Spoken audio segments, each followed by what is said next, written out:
At para sa ating mga balita, bagong Prime Minister ng Canada, may matinding banta kay Donald Trump at Vladimir Putin. May banta rin sa Pangulo ng Amerika. Pero bago natin umpisahan ang ating mga balita, mangyari po lamang na i-like ang video ito para sa patuloy na paghahatid natin ng ating mga updates mula sa loob at labas ng bansa. Malaking tulong po ang inyong like para sa aming mga content creator. Maraming salamat po mga kababayan. The old relationship we had with the United States, based on deepening integration of our economies and tight security and military cooperations, is over.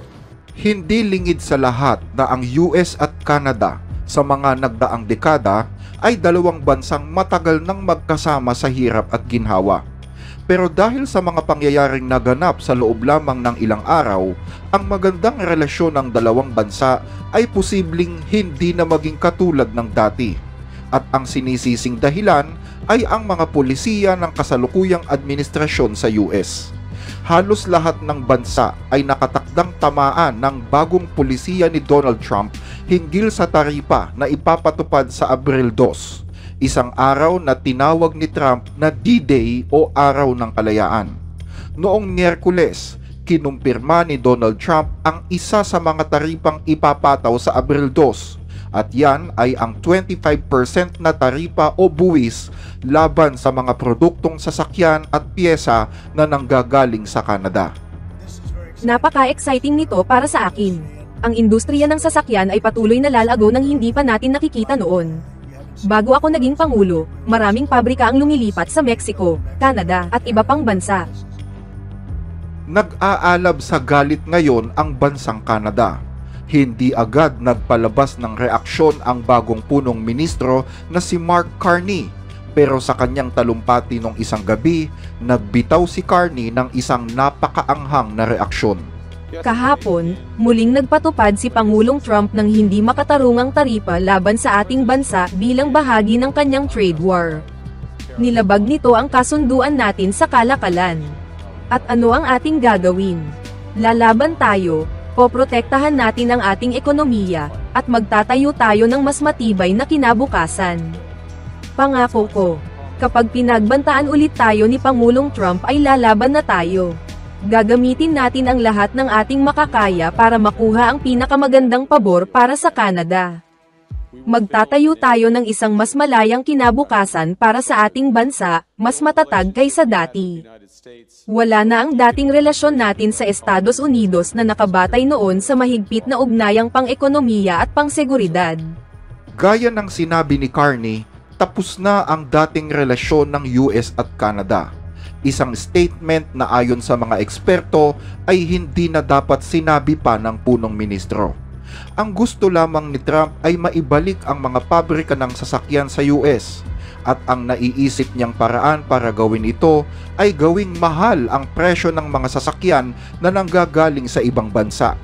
Kapag ang isang sasakyan ay galing sa ibang bansa, magbabayad ang importer ng 25% na buwis bago ito pumasok sa US market. Ang malaking halaga ng buwis o taripa ay nangangahulugan din ng mas mahal na presyo ng sasakyan para sa mga Amerikano. Sa madaling salita, ginagawa ni Trump na mas mahal ang mga produktong inaangkat galing sa ibang bansa para puwersahin ang mga Amerikano na bumili ng mga lokal na produkto. At syempre, magkakaroon ito ng hindi magandang epekto sa mga dayuhang bansa na nagbenta ng sasakyan sa US kapag tinangkilik ng mga tao ang mga lokal na sasakyan. Hindi lamang ang Canada ang apektado nito, kundi maging ang lahat ng mga pagawaan ng sasakyan sa iba't ibang mga bansa na nagbebenta ng kanilang produkto sa Amerika. Pero dahil sa laki ng taripa na ipinataw sa Canada, mas malaki rin ang magiging epekto dito sa kanila kumpara sa ibang bansa. May mahigpit na ugnayan ang mga industriya ng sasakyan sa US at Canada. Dahil sa ugnayang ito, halos wala ng pagkakaiba ang sasakyan na gawa ng Canada sa mga sasakyang gawa sa US. Bawat sasakyan na ginagawa sa mga bansang ito ay malayang nakakatawid sa kani-kanilang mga border. At yan ay dahil sa tinatawag na Canada-United States Automotive Products Agreement na nilagdaan noong 1965. Pinapayagan ng kasunduang ito ang malayang paggalaw ng mga piyesa ng sasakyan na ginagawa sa Canada at sa US na naging dahilan para magsanib ang kanilang mga industriya ng sasakyan. Sa loob ng 6 na dekada, sabay na lumago ang industriya ng sasakyan sa US at sa Canada. Pero ngayon, binago ng polisiya ni Donald Trump ang 60 taong kooperasyon sa pagitan ng dalawang bansa. At numero 1 mahihirapan dito ay ang mga manggagawa sa Canada. Ito ang dahilan kung bakit galit na galit ngayon ang Canada at kung bakit sinabi ng punong ministro dito na tapos na ang relasyon ng dalawang bansa. Napagtanto kasi ng Canada na ang kooperasyon sa pagitan ng US at ng kanilang bansa na dati nilang itinuturing na lakas ng ekonomiya ay nagagamit ngayon bilang armas laban sa kanila. Nangangamba ngayon ang bansang Canada na posibleng samantalahin ng US at ng mga susunod na presidente dito ang mga ganitong sitwasyon para gipitin ang Canada. Hindi ito naisip ng Canada noon, pero ngayon ay tiyak na isasaalang-alang nila ang mga ganitong sitwasyon. Hindi lamang isang beses na naging pangulo si Trump sa Amerika. Ito ay pangalawang termino na niya. Ibig sabihin, posibleng pumili ulit ang US ng mga bagong presidente sa hinaharap na katulad din ni Donald Trump. At sa oras na may maupong katulad ni Trump sa pwesto, posibleng ulitin na naman ang mga ganitong patakaran para pahinain ang Canada. Kung alam lang sana ng Canada na posible palang gamitin ng US ang kooperasyon ng dalawang bansa bilang armas laban sa kanila bandang huli, malamang ay hindi nila ito hinayaan na mangyari noon.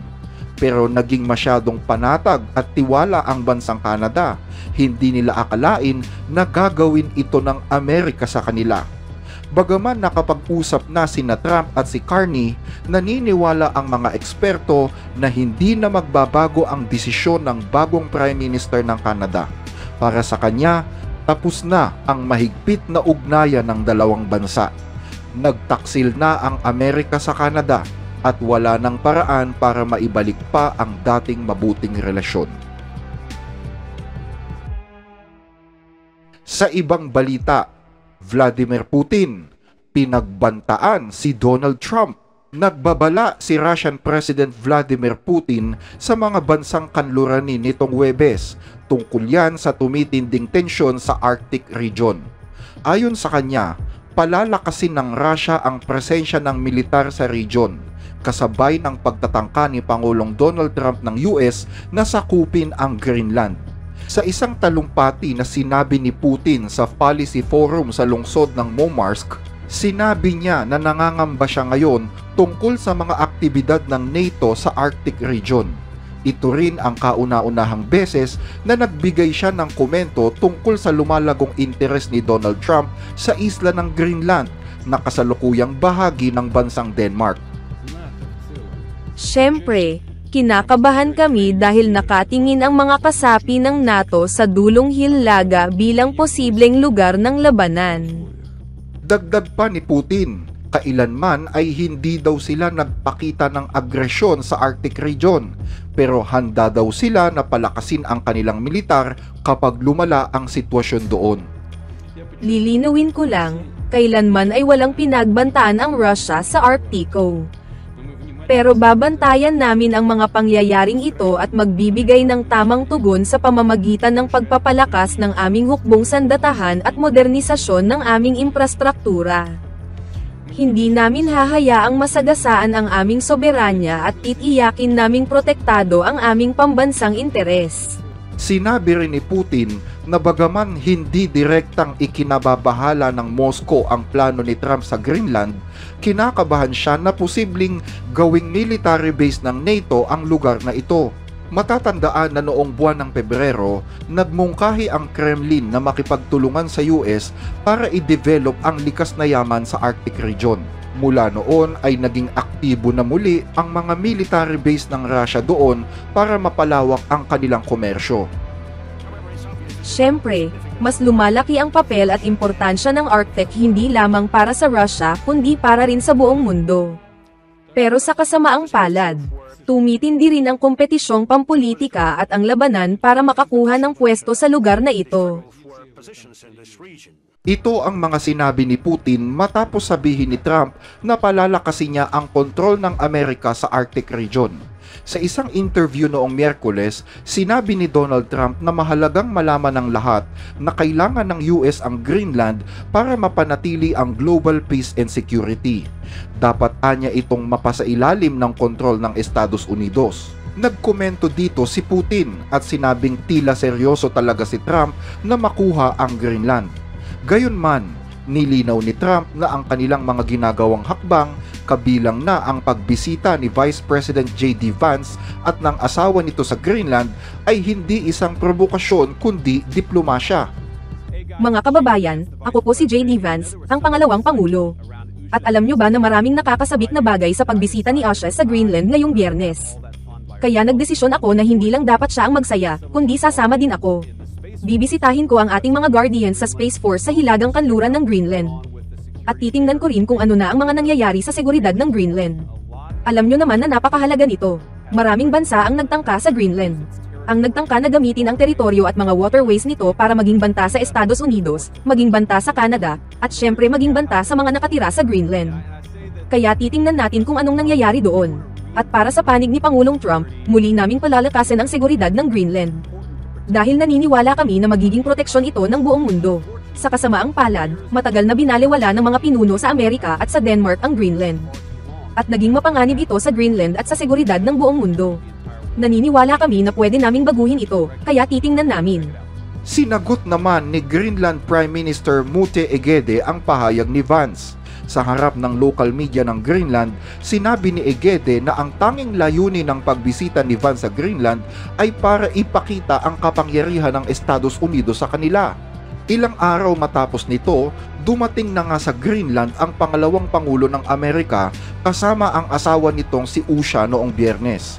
Pero halatang malamig ang pagtanggap ng Greenland sa kanila.